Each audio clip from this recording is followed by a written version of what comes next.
तुळजापूर या ठिकाणी मड्डीसलगर गावचे रामायण निरूपणकार व प्रवचनकार मारुती सोमवंशी यांची भेट झाली आहे आणि त्यांच्याशी थोडक्यात चर्चा करायची आहे. नमस्कार. नमस्कार महाराज. नाव सांगा आपलं पूर्ण. माझं नाव मारुती सोमवंशी, हरिभक्त परायण मारुती महाराज सोमवंशी. हां रामायण निरूपणकार आणि ज्ञानेश्वरीवर प्रवचन करतोय. बर. आपलं वय काय? वय 48. 48. 48. मुलं? मुलगा एक मुलगा आहे. एक मुलगा. काय करतो?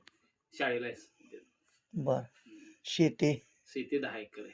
10 एकर आहे. कोण बघतं शेती? शेती बंधुराज बघतेच. मग इतर व्यवसाय? इतर व्यवसाय काय, किराणा दुकान, कपड्याचं दुकान बर आणि पारमार्थी क्षेत्रामध्ये एक अगदी लहानपणापासून एक आवड.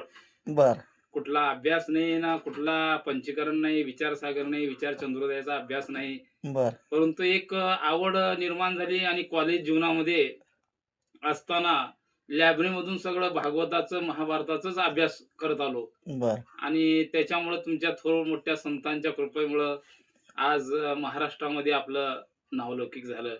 अनेक पुरस्कार आपल्याला महाराष्ट्र शासनातर्फे प्रदान करण्यात आलेत. बर एवढी म्हणजे आपले एक ह्या पारमार्थ क्षेत्रामध्ये सगळं करून इकडे थोडं मी वेळ देतो. म्हणजे हे वारसा तुम्हाला नक्की कोणापासून लाभला? वारसा आमचे वडील, चुलते, माजी सरपंच मधुकरराव सोमवंशी बर यांनी ही माळकरी घराणा आमचा. बर ते चुलते मंदिरात, श्रीकृष्ण मंदिरात पोते वाचायचे. बर आम्ही ते ऐकायला जायचं. हा आणि ऐकायला गेलो, कसं जायचं ऐकायला महाराज? प्रसाद खाण्याच्या एक आशेनं पोतीला जायचं आणि ते प्रसाद बी खायचं, उरलेलं सुरलेलं घ्यायचं आणि रोज ते आवड निर्माण झाली. बर आणि मग ते नाद लागत लागत लागला. मग सुरुवातीला वाचन केलं. बर वाचन करत करत शेवटी विचार असा आला की आता आपण तर वाचन झालेलं आहे आपला, आता सांगण्याचा प्रयत्न करावा म्हणून आम्ही प्रयत्न केलो. आणि सुरुवातीला मी जे ग्रंथ सांगितलं ते पांडव प्रतापच सांगितलं सुरुवातीला. बर त्याच्यानंतर मग अनेक ग्रंथ मी सांगत आलो. पुन्हा काही खंड पडला कोरोना काळामध्ये. बर एक 10-5 वर्षाचा, म्हणजे ह्या 3-4 वर्ष तर नव्हते, पुन्हा त्याच्या अगोदर एक 2-3 वर्ष नव्हतंच म्हणा. पुन्हा कोरोना संपल्याच्या नंतर आमच्या गावी रामायण लावलं स्वतःच्या. आणि आमचे भीम महाराज आणि पुन्हा अनेक लक्ष्मणराव सूर्यवंशी, श्रीशल पाटील, हे अण्णासाहेब मोरे, असे अनेक उमदी कार्यकर्ते तयार झाले. आणि आज 4 वर्षापूर्वी रामायण लावलो आम्ही.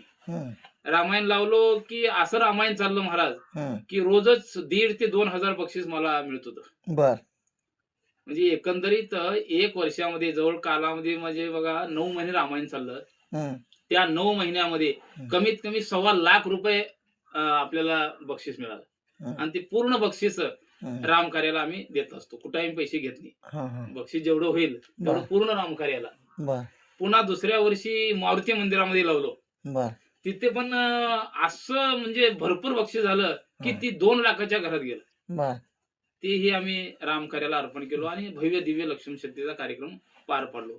असं करत करत मला आमचे लातूरचे सुप्रसिद्ध गायनाचार्य आणि भरपूर रागावर अभ्यास, ज्यांना म्हणतात संगीत पदवी प्रदान केलेत, ते आमचे गुरुवर्य कांत महाराज लातूरकर. बर यांच्या कृपा आशीर्वादानं त्यांनी मला जवळ बोलावले. युट्यूबवरच ओळख झालेली. आणि प्रत्यक्षात माझ्या इथं श्रीकृष्ण मंदिरामध्ये भेट घेतल्यानंतर महाराज त्यांनी माझ्या हाताला धरले आणि त्यांनी अख्ख्या महाराष्ट्रामध्ये एवढं जे ह्या ग्रामीण भागामध्ये तुम्ही एवढे चांगले असताना तुम्ही इथंच थांबला म्हणले. तुम्हाला कोणी उजेडात आणणारा नाही, पण आज मी तुम्हाला सांगतो की तुम्हाला अख्ख्या महाराष्ट्रामध्ये तुमचं नाव लौकिक करण्याचा प्रयत्न मी करतो म्हणून त्यांनी वचन दिले. त्यांचा आशीर्वाद मला लागला आणि त्यांच्या कृपेवर आशीर्वादानं आणि आमचे पाटोद्याचे राजगुरू महाराज प्रवचनकार, निरूपणकार आहेत रामायण. पुन्हा भरत महाराज कुंभार, हंद्राळवाणी कर्नाटक, आणि सुप्रसिद्ध वाचक शिवाजीराव गावकरे आणि वामन महाराज पुजारी हे नागराळचे. ह्या 4-5 लोकांची मला साथ संगत मिळाली आणि त्यांच्या कृपेनं मी आतापर्यंत हा शिखर गाठू शकलो. म्हणजे जिथं रामायण लक्ष्मण शक्ती सोहळा आहे तिथं तुम्ही जाता. हा नंबर आहे. आणि आमंत्रण आल्याशिवाय नाही. हा जरी आमच्या गावात शेजारी कुठला कार्यक्रम राहिला हा आणि आमंत्रण जर नसेल हं. तर मी जाऊ शकत नाही. म्हणजे मी जाणार बी नाही. बोलावून आल्याशिवाय नाही. बोलावणं आल्याशिवाय नाही. दिवाकर बरोबर आहे. 7वी मध्ये पाठ होता आपला. हा बरोबर धडा आहे धडा. बोलावणं सातवीतला. आल्याशिवाय नाही. म्हणूनच लेखन म्हणलं दिवाकर. बोलावून आल्याशिवाय हा, नाही. हा. बोलावणं आल्याशिवाय जाता कसं येते नाही नाही सांगा? बरोबर आहे. आणि आम्ही गेल्यानंतर तिथं आम्ही नावं देऊ शकत नाही. हा त्यांनीच आम्हाला नाव पुकारला पाहिजे. बरोबर. पहिलं काय होतं, जायचं आमचं नाव घ्या, आमचं नाव घ्या, आमचं हा. नाव कधी येतंय. पण आता ती वस्तुस्थिती राहिलेली नाही. ना अगदी बरोबर आहे. कारण घरा इथं येऊन आम्हाला निमंत्रण पत्रिका देऊन आम्हाला घेऊन जाते. म्हणजे प्रेमाविन भजन. हा हा हा हा हा. आणि आतापर्यंत नांदेडला आम्ही 4-5 वेळेस सेवा केली. हा नांदेडला बर. गेल्या वर्षी 2 वेळेस केले. हं, पुन्हा अहमदपूरला परवा कार्यक्रम झाला. हं, पुन्हा वाशी तालुका जिल्हा धाराशिव हं, हं. पारावन गाव आहे बर. तिथं 2 वेळेस केलं. पुन्हा त्या शेजारी कुठला तर गाव आहे ते त्या हं. गावात पळशी पण गाव आहे नांदेड जिल्ह्यात. बर बर. तिथं पण केलो.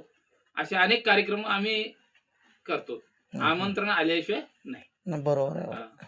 आपले गुरु आमचे गुरु कांत महाराज पांचाळ लातूरकर लातूर. आणि शिवाय आपले राजगुरु महाराज बर पाटोदेकर बर. यांच्या कृपा आशीर्वादानं. म्हणजे कारण त्यांनी आम्हाला पुढं हो हमी हाव, पुढं हो हमी हाव, हं, एवढं त्यांनी आम्हाला प्रोत्साहन दिलं. आणि त्या कसं आहे, माणसाला कुणीतरी मागून हं. आशीर्वाद देणारा पाहिजे किंवा पुढं हो मी आहे असं म्हणणारा पाहिजे, तरच हे कार्य साध्य होणार आहे. आणि आपण किती ज्ञानी जर राहिलो तर गुरु विना ज्ञानाची आहे. प्राप्ती होत बरोबर. नाही. अशा पद्धतीनं मला गुरुवर्य भेटले माझ्या जीवनामध्ये आणि माझ्या जीवनाचं कृतकल्याण त्यांनी. बरोबर. अशा प्रकारे सोमवंशी महाराजांची भेट झाली. कारण धन्य अजे दिन संत दर्शनाचा अनंत जन्मीचा शिन गेला. कारण संत चरण रज लागता सहज वासनेचे बीज जळून जाय. नमस्कार. आणि खरं तर माझं भाग्य, गुरु महाराज आज सांगोल्याहून आलेत माझ्या घरी. कुठल्याही प्रकारची कल्पना नसताना योगायोग. योगायोग घडवून आला परमेश्वरानं. आणि आज आमच्या घरी भेट झाली. त्याबद्दल महाराजांचे मी धन्यवाद मनापासून आभार मानतो.